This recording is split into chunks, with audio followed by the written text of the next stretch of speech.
13 cases अभी तक दाखिल हुए हैं और इसमें अभी तक लगभग 114 से ज़्यादा आरोपी इसमें हमारे हिरासत में हैं। न्यू लॉज के हिसाब से जो भी स्ट्रिंजेंट एक्शन ले सकते हैं, सेक्शन इम्पोज कर सकते हैं, वो सब चीज़ें हम लोग कर। What it is seen in few instances they were from outside and from Nagpur itself and how and why they reached there। देखिए कोई भी चीज़ होती है, जैसे मैंने बताया, हर चीज़ को हम गहराई से देख के जो भी इन्वेस्टिगेशन सामने आ रही है, जो तथ्य सामने आ रहे हैं, उसी के आधार पे कार्रवाई हो रही है। और जो भी क्रिमिनल्स इन्वॉल्व होते हैं, जो भी इलीगल चीज़ें, इलीगल इंक्रोचमेंट हो या इलीगल एक्टिविटीज़ हो, उन सभी के ऊपर ये जनरल कार्रवाई होती है और उसी डायरेक्शन में कार्रवाई आगे भी होती रहेगी। सर, फहीम खान की बेल मांगी गई है, तो क्या फिर बेल से पहले साइबर में जो मामले दर्ज है उसमें फिर से उसकी गिरफ्तारी हो सकती है? देखिए ये इन्वेस्टिगेशन का भाग है और इसमें मैं अभी कुछ बताना नहीं चाहूँगा, क्योंकि हमारी जो इन्वेस्टिगेशन है जिस डायरेक्शन में चल रही है, मुझे लगता है कि वो सही डायरेक्शन में चल रही है। जो नए तथ्य हैं उनको ध्यान में रखते हुए और भी कोई इन्फॉर्मेशन मिल रही है उसी आधार पे चल रही है। अभी मैं इससे ज़्यादा कुछ बोल नहीं पाऊंगा। सर, इरफान अंसारी की मौत हो चुकी थी, तो क्या आरोपी को उस पर हत्या का मामला दर्ज किया गया था और आरोपी का नाम अगर आप बता सकें? देखिए इसमें जो हुआ था क्रॉस राइट है वो जो है केस, और उसमें जो अभी, क्योंकि हम लोग इसमें बाकी केसेस में जिस तरह से कर रहे हैं, इसमें भी उसी आधार पे कार्रवाई चल रही है। कुछ फुटेजेस हमको मिले हैं और वो आइडेंटिफाई कर रहे हैं लोग, क्योंकि जो फुटेजेस है वो काफ़ी क्लियर नहीं है। जहाँ जहाँ पे क्लैरिटी है, जहाँ जहाँ पे फुटेजेस में चेहरे नज़र आ रहे हैं या फिर फॉरेंसिक की मदद से उन चेहरों को हम लोग क्लियर करवा रहे हैं। जैसे जैसे चेहरे जो भी क्लियर होंगे, उनका बाकी की रहने का, उनका और वो कहाँ से थे, ये सारी चीज़ें जैसे जैसे आएंगी उनके ऊपर भी कार्रवाई होगी। शुरुआती समय में कहा गया था कि 1200 के तकरीबन लोगों को चिन्हित किया जाएगा। एफआईआर 113 के करीब हुई है, तो क्या और भी लोगों को चिन्हित करके भेजा जाएगा? हाँ बिल्कुल, जैसे आप देख रहे हैं कि अरेस्ट का कार्रवाई हमारी शुरू से चल रही है और नए जो लोग हैं वो इसमें आ रहे हैं, और जो भी और भी आगे सामने आएंगे उनके ऊपर डेफिनेटली कार्रवाई होगी और कड़क कार्रवाई होगी। क्योंकि जिसके हाथ में पत्थर है, जिसके हाथ में स्टिक है या कोई भी और चीज़ है, तो वो डेफिनेटली इसमें आरोपी हैं, क्योंकि उनको वहाँ पे रहने का या इस तरह की एक्टिविटी करने का कोई काम नहीं था। तो ये जो है क्लैरिटी इससे मिल रही है हमको, और उनको वो कुछ लोग इसमें एक्शन में भी दिख रहे हैं, तो डेफिनेटली इस पर हम लोग कार्रवाई करें। कितनी एफआईआर हुई है अभी तक, और आह्वान भी किया था लोगों से, कुछ वीडियोस और कितने लोगों के साथ देशों का मामला भी दर्ज हुआ, अपडेट? देखिए मैं पहले बता चुका हूँ आपको, इसमें 13 केसेस अभी तक दाखिल हुए हैं और इसमें अभी तक लगभग 114 से ज़्यादा आरोपी इसमें हमारे हिरासत में हैं, और जो भी है इसमें आगे की कार्रवाई जो है वो चल रही है।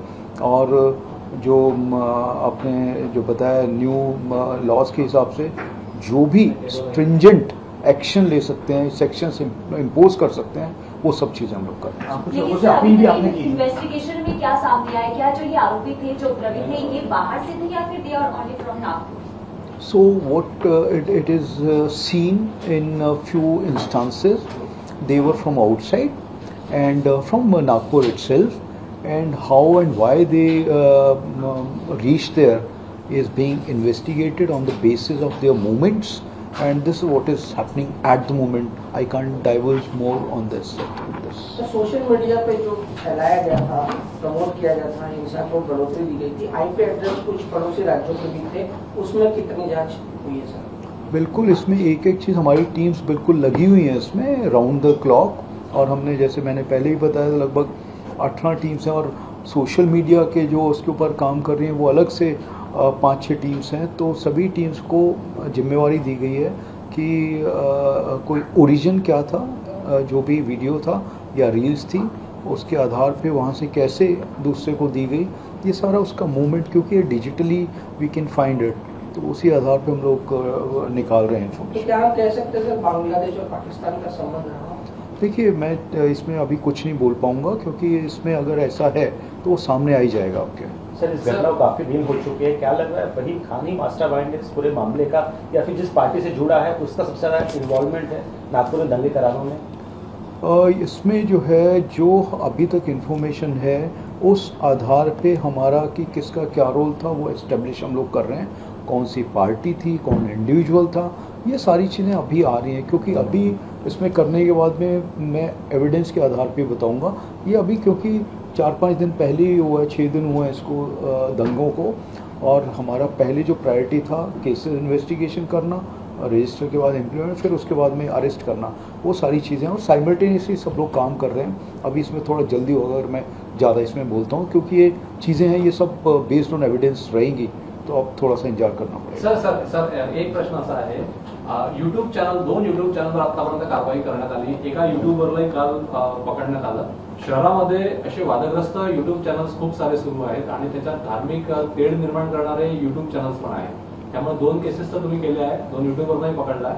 आगामी काळामध्ये तुमचं आव्हान काय की अशा यूट्यूब चॅनलवर लोकांनी भरोसा ठेवू नये आणि तुमचंही लक्ष अशा यूट्यूब चॅनल्सवरती आहे का? अगदी बरोबर आहे। जे असे यूट्यूबर्स आहे जे स्वतःना की आम्ही माहितीसाठी लोकांना देण्यासाठी वापर करतोय किंवा यूट्यूबर आहे मी, एक ते त्यांना आमची एक इन्स्ट्रक्शन राहील की असे कुठलेही तुम्ही यूट्यूबवर रील्स किंवा व्हिडिओज प्रसारित करू नये ज्याच्यामुळे 2 समाजामध्ये तेढ निर्माण होऊ शकतोय किंवा एखाद्याची प्रतिष्ठेला धक्का पोहोचू शकतोय।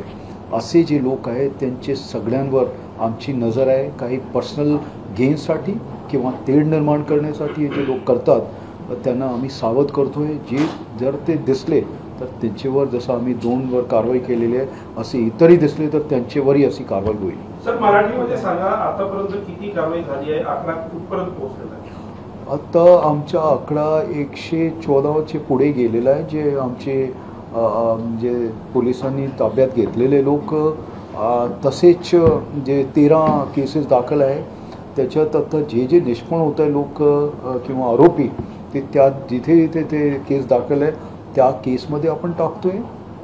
काही लोक असे ज्यांनी सोशल मीडिया किंवा इंटरनेटवर काही व्हिडिओज वगैरे टाकले होते, त्याच्यासाठी आम्ही वेगळे 4 केसेस दाखल केले। त्या केसमध्ये ते आम्ही त्यांना आरोपी करतो आहे। सर आयपी ॲड्रेस ट्रॅक करणार होते, आतापर्यंत किती आयपी ॲड्रेस ट्रॅक करण्यात आले आहे?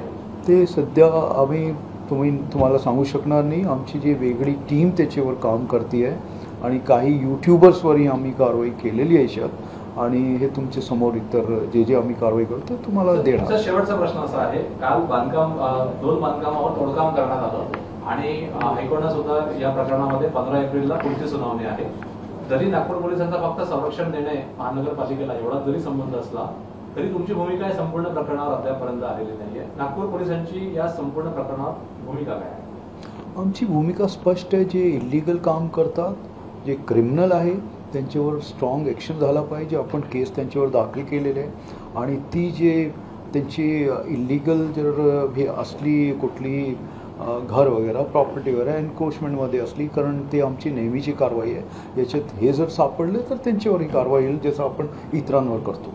सर नागपूरमध्ये गँगस्टर होते संतोष आंबेकर आणि इतर त्यांचेही घर यापूर्वी पाडण्यात आले होते, त्यामुळे फक्त ही कारवाई काही लोकांवरच केली जात नाही, म्हणजे यापूर्वी गँगस्टर्स आणि इतर जे लोक आहेत यांच्यावरही कारवाई करण्यात आली आहे, त्यामुळे ही रुटीन पोलिसांची कारवाई आहे असं तुमचं म्हणणं आहे? क्रिमिनल्सची कोणतीही जात किंवा धर्म नसतो, आपण त्याचप्रमाणे करतो जसं तुम्ही सांगितलं। असे अजून लोकांचे नाव जर निष्पन्न झाले त्यांच्यावर आम्ही अशीच कारवाई करणार। सर एक सवाल है, प्रधानमंत्री रविवार को आ रहे हैं, किस तरीके का उनका दौरा है, किस प्रकार की सुरक्षा है, ये जो हिंसा हुई उसके मद्देनजर कितनी पुलिस सतर्क रहेगी, किस तरीके की सुरक्षा घेरे में प्रधानमंत्री रहेंगे और कहाँ कहाँ कार्यक्रम रहेगा? देखिए अभी पूरा जो है जो प्रिलिमिनरी जो हमारे पास में इंफॉर्मेशन है उसके आधार पे हमने पूरी अपनी तैयारियां शुरू कर दी हैं, और ये जो इंसिडेंट हुआ था वो इंसिडेंट को लगभग 7 दिन हो चुके हैं, 7 दिन से ज़्यादा हो चुके हैं। तो उसका अभी आप देख सकते हैं शहर में बिल्कुल नॉर्मल है, और माननीय प्रधानमंत्री जी जो आएंगे उनकी जो सेफ्टी सिक्योरिटी होती है वो प्रायोरिटी होती है और प्राइम रहती है, तो उसमें कोई कॉम्प्रोमाइज़ नहीं होता। जहाँ तक बाकी की हम तैयारी का सवाल है, वो तैयारियाँ जोरों पे चल रही हैं और हम बिल्कुल सक्षम हैं। और वो एक पर्टिकुलर लोकेशन का ये इंसिडेंट था, उसके बाद आपने देखा होगा कि उससे ज़्यादा कहीं पे बाहर फैला नहीं है, जैसा आप ही के माध्यम से दिखाया गया था तो ऐसा कुछ नहीं, आप जाके देख भी सकते हैं, सिर्फ 2 एरियाज़ थे और वो भी लिमिटेड स्ट्रेच में थे। तो परिस्थिति बिल्कुल ठीक है और क्योंकि इसके आगे बहुत सारे फेस्टिवल्स भी हैं, उन सभी की तैयारी हमारी जैसे हमेशा होती है उसी आधार पे हम लोग कर रहे हैं। प्रधानमंत्री जी कितने घंटे नागपुर में रहेंगे और क्या कार्यक्रमों की रूपरेखा आ गई है? इस पे मैं अभी कुछ बोल नहीं पाऊँगा क्योंकि अब जैसे मैंने बताया अभी कोई मीटिंग भी जो है दिल्ली से जो हमारे एसपीजी आती है या बाकी की चीज़ें हैं वो अभी नहीं आई हैं और हमारी जो यहाँ लोकल लेवल की जो मीटिंग्स